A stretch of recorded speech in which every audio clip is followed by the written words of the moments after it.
Magandang araw po sa inyong lahat, mga bossing at mga idol. Ngayon po ay gagawa po tayo ng gate.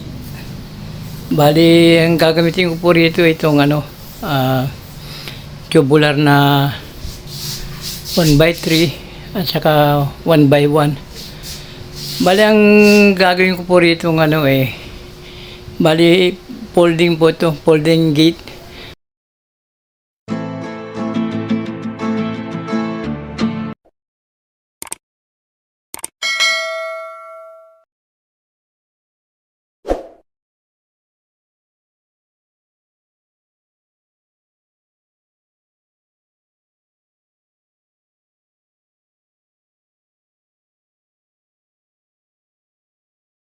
Bali, nabuo ko na po yung isa. Ngayon po, para po magpare-parehas, ang ginawa ko po ay dinubli ko lang po ng yung isa pang frame na gagawin ko. Bali, inipitan ko po siya ng pang-ipit para hindi po siya gumalaw. Kasi po pag hindi nyo po inipitan yan, magpipilipit po kasi ang bakal. Yan po ang sakit ng bakal pag hindi nyo po yan inipit. Sigurado pipilipit po yung gawa nyo dyan. Kaya mahalaga po dyan lagi nyo pong iipitin ng pang-ipit para pag binelding nyo, hindi po siya magpipilipit. Ganyan po ang technique nyan. At bali yan po yan. Bali tatlo po yung gagawin ko dyan. Bali, ang gagawin ko tong gate na ito pinagawa po sa akin to ng kapitbahay lang namin dito. Bali, pinakontrata lang po sa akin yan. Kaya dito ko na ginawa sa bahay. Ayun nakikita niyo naman, nasa loob ako ng bahay. Wala naman pong problema kahit na medyo kasi ang naman po namin sa taas Kaya dito lang ko sa baba nag-welding. Kasi doon po sa labas baku-baku po yung doon. Saka wala po akong patungan doon. Kaya hindi po ako nag-welding sa labas. Baku-baku po yung semento doon. At ito sa naman namin, sa loob ng bahay, naka-sapin po ng plywood yan.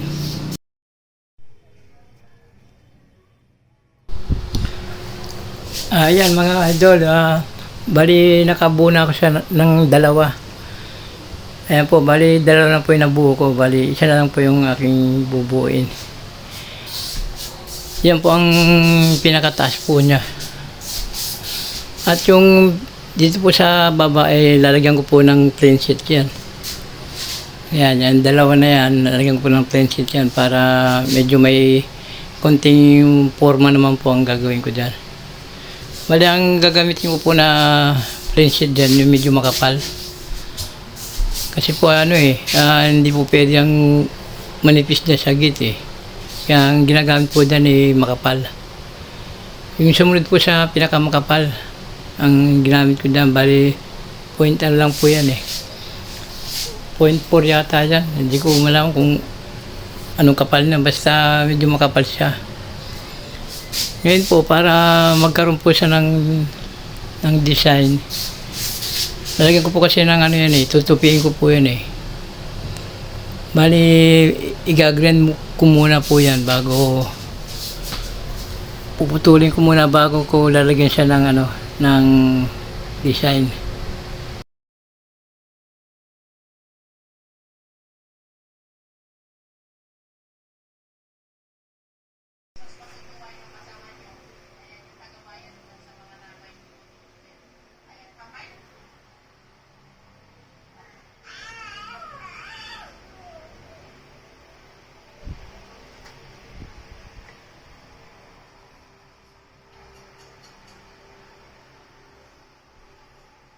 Ayan mga idol, mga bossing, ayan. Yung dalawa, bali nilagyan ko na siya ng plain sheet. Ayan po yung pinaka niya, medyo nakaumbok po yung harap niya. Bali yung isa na lang po ang lalagyan ko. Medyo pasensya na kayo kasi hindi ko na pinakita sa inyo kung paano ko siya ginawa. Pero yung sa panghuli kong gagawin, ipapakita ko sa inyo kung paano ko inassemble. Yan, abangan nyo lang po kasi bali ito yung nagagawa ko pala yung dalawa. At yung pinakahuli niya, doon ko tapakita yung kung paano ko tinupi yung prinsip niya. Yan, abangan nyo na lang po na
ito na mga idol, natabasin ko na po yung yung prinsip para mailagay ko po sa pinaka-frame niya. Ang gagawin niyo lang po yung pinaka-frame niya, kung ano po lang sukat ng frame niya, yung pinaka-loob niya, mag-adjust lang po kayo ng 3 cm kabilaan po. Saka dito sa dulo-dulo, 3 cm lang po yan. At guguhit po kayo mula po sa kanto, pinakadulo ng planchet nyo, yung katulad yung ginagrinder ko na yan, yung pinakakanto nyo, kukuha lang po kayo ng 2 cm kabilaan, yung pang ihiwain nyo. Tapos dito naman po sa pinakadiretso ng guhit nya, ang ginawa ko po dyan bali 5 cm po yung inano ko dyan mula doon sa kanto, ang ginuhit ko dyan, yun po yung nalagyan ko po ng ng grind, yung i-grind ko po. Bali 5 cm po yan. Yan, ganyan lang po ka-simple ang paggawa niyan. Sana makakuha po kayo ng dito, ng idea kung paano po gawin yan. Pagkasimple lang po yan, kung ano nyo po, susukatin nyo lang po na mabuti yan. At saka kailangan din po siguro naka-eskwala po yung frame nyo. At saka yung planchet para pag nilagay nyo po yung nilagay nyo yung planchet niya sa frame niya, nakalapat po yan sa pinakakanto. Sa bagay, hindi po natin mape-perfect yan, pero ang mas maganda yan, isukatin po ng mabuti para ma-perfect po natin. At kung sakali sumablay man, ang magiging paraan po dyan yung maglalagay po tayo ng ng masilya para sa mga siwang. Yan, ganyan lang po mga idol yan. Tapos yan, pag nahiwa nyo na, saka nyo po tutupiin yan ng dahan-dahan. At kung hindi naman po makaya, sa grind, ulitin nyo na lang po na i-grind para makuha nyo po yung pinakatuwid nya. Yan, ganyan lang po.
Ayan mga idol, kung natapos nila pong i-grind po yung pinakaguhit niya, saka nyo po, kumuha po kayo ng tuwid na bara at saka dyan po nyo i-guide yung itutupiin nyo para po hindi po sumala doon sa guhit nyo. Ayan.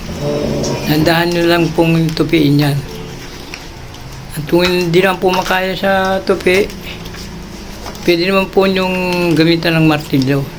Dahan-dahan lang po ang pukpok para hindi po siya magkaroon ng lamat yung niya, yung prinsip niya, para hindi po mabukol-bukol. Dahan-dahan lang po kasi medyo matigas po yan kasi makapal po yan eh.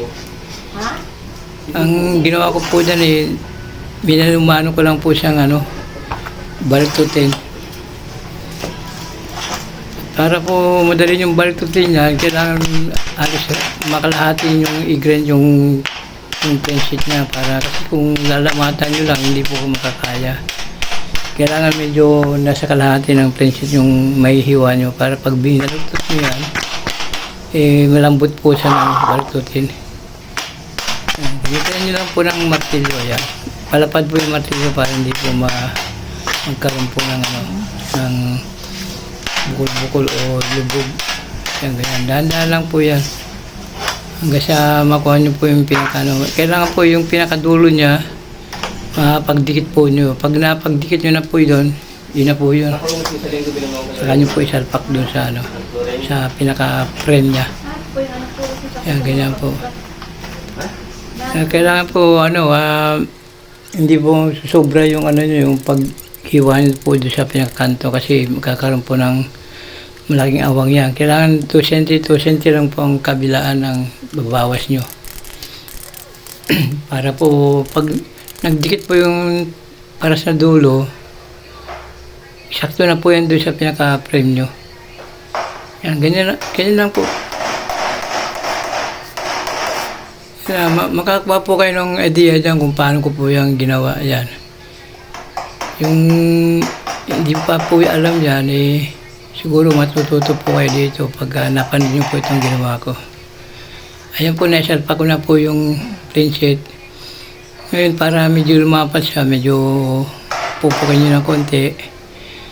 At saka nyo po ispat-ispat.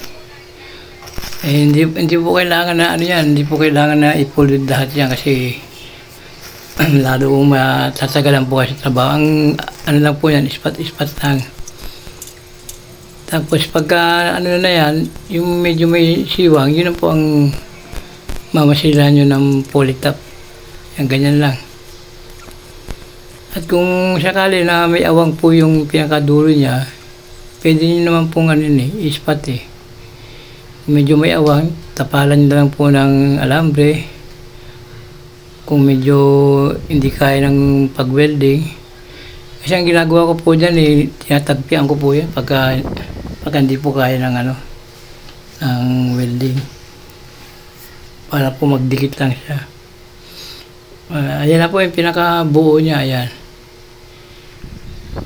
Ayan na yan lahat. Yan. Bali, 3 na po yung nagawa ko na yan. Ayan, nakita nyo mga bossing.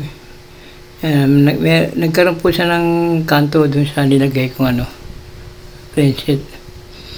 Kasi yung kadalasan po na nakikita kong gumagawa niyan plain lang po siya nakalapat lang po siya dun sa pinaka-frame niya Yan po, nilagyan ko po ng konting tupi yan para medyo umumbok po yung sa pinakalabas niya. Parang pinaka-design na po niya yan. Yan. At pagkatapos po na ano ko na yan, ano ko na po yan, ano ba yung tawag doon? Mamasilahan, tapos ipa-primer po. Ayan. Yung iba niya na primer ko na yan Ayan, nakita nyo, naka-primer na siya. Ay, naka-polytop na yan. Ito, kunting liha pa rin yan bago nyo, bago nyo lagyan ng primer. Ayan po, ganyan lang po yan.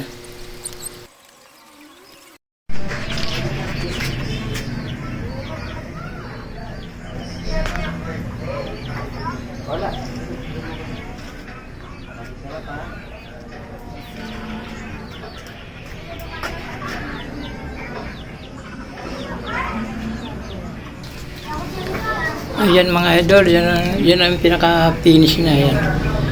Bali yan ang pinapintura ng may-ari. Kulay itim po yung pinaka-frame niya, tapos yung gitna, kulay green po yan. Yan po yung pinaka-finish. Bali tatlo po yan. Ayan. At mamaya-maya po yung ikakabit na po namin yan. Ayan. Naka-ready na po lahat yung mga yan, yung mga bisagra. Bali doon na lang po sa yan.